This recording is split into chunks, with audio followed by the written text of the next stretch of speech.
Yeah, sa sulod sa rehas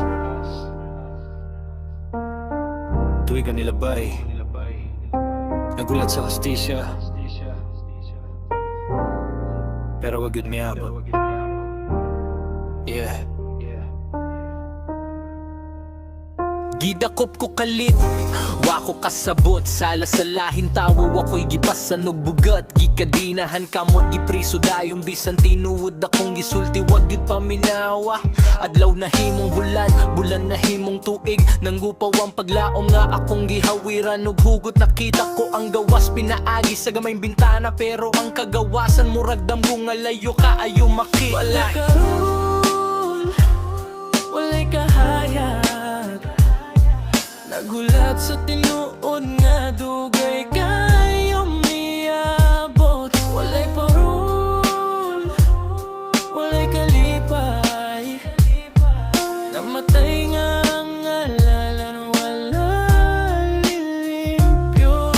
Nawala ang higala, nangawala ang panahon ng tigulang akong ginikanan. Samtang ako naa sa prisuhan, ang matagabi ipuno sa pangutana. Ngano man ako ngawa may sala, gitunan ko pagdawat sa kasakit kada adlaw. Bisan ng kasing-kasing kapoy nagpakigbisog. Nakita kong uban nga nakagawas na, samtang ako nagpabiling gapos sa sayop nga hukom nila.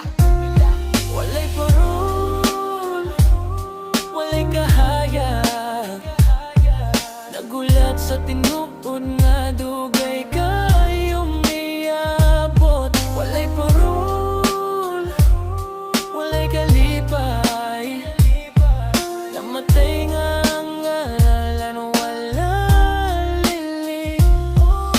Katapos ang gininhawa sa bugnawang lawak, naghandom gihapon nga mabungkag ang bakak. Wakon nakita ang adlaw sa kagawasan, pero ang kamatuoran nagpabilin sa akong ngalan. Kung maminaw mo sa akong istorya karon, ayaw hukmi dayon ng tawo sa usa ka sumbong. Kay usahay ang inosente maoy mapasang ginlanog ang tinuod nga hustisya dugay pa kaayo maaptan.